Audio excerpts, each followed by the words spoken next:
মুহূৰ্তত ক'ব বিচাৰিম যিহেতু সমাগত বিধানসভা নিৰ্বাচনৰ বাবে আজি বিজয় সংকল্প সভা অনুষ্ঠিত হৈছে গোগামুখত আৰু বিজয় সংকল্প সভাত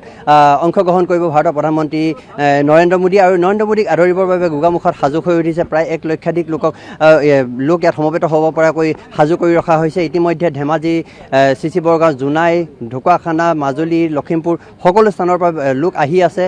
ইতিমধ্যে যি এই স্থানলৈ অহা পথত ইতিমধ্যে বীৰ দি বাট নোপোৱা অৱস্থা হৈছে আৰু কিছু সময়ৰ পিছত এই সভাথলী ইতিমধ্যে ভৰি পৰিব যিহেতু দিনৰ 11 বজাৰ লগে লগে প্ৰধানমন্ত্ৰী নৰেন্দ্ৰ মোদীয়ে তেওঁ যি নিৰ্বাচনী প্ৰচাৰ চলাব আৰু এই মুহূৰ্তত আমাৰ হৈছে আছে দলীয় কৰ্মীসকল আমি তেখেতলোকৰ সৈতে কথা পাতিবলৈ চেষ্টা কৰিম কেনেধৰণৰ প্ৰধানমন্ত্ৰী আহিব কেনেধৰণৰ হয় আজি এটা ঐতিহাসিক দিন যেহেতু ধেমাজিৰ পবিত্ৰ ভূমি গোগামুখলৈকে দেশৰ মাননীয় যশস্বী প্ৰধানমন্ত্ৰী নৰেন্দ্ৰ মোদী ডাঙৰীয়াই নিৰ্বাচনী যি বিজয় সংকল্প সভা এই বিজয় সংকল্প সভাত অংশগ্ৰহণ কৰিবলৈ আহিব আমি অত্যন্ত উৎসাহী আৰু ইতিমধ্যে ধেমাজি জিলাৰ যি 3টা সমষ্টি জোনাই বিধানসভা সমষ্টি নৱগঠিত চিচিবঙা বিধানসভা সমষ্টি আৰু ধেমাজি বিধানসভা সমষ্টি এই 3টা বিধানসভা সমষ্টিৰ পৰা ইতিমধ্যে ৰাইজ আহিবলৈ আৰম্ভ কৰিছে আৰু আমি আশা ৰাখিছোঁ ইয়াতে আমি যিমানটো মানুহৰ সমাগম আমি লক্ষ্য স্থিৰ কৰি লোৱা হৈছিলে প্ৰায় 1 লাখ ইয়াত শুভাকাংক্ষী ৰাইজ ইয়াত সমবেত হোৱাৰ আমি সংকল্প লৈছোঁ আৰু ইতিমধ্যে ৰাইজ আহি আছে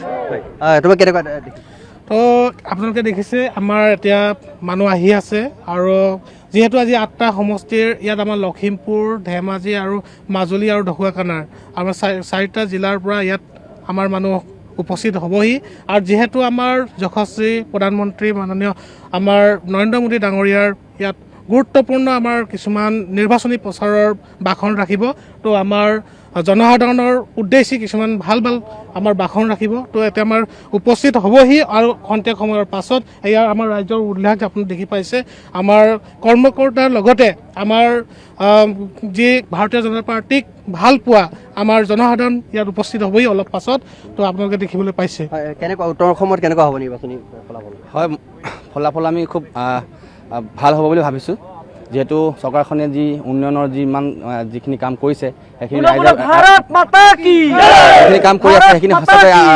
আৰু দল সংগঠন নিৰ্বিশেষে আহি বলে বলে যোগদান কৰিছে গতিকে আশা কৰোঁ আহি থকা যেন ভাৰতীয় আৰু NDA চৰকাৰ অনাগত চলি থাকিব বুলি আশা কৰোঁ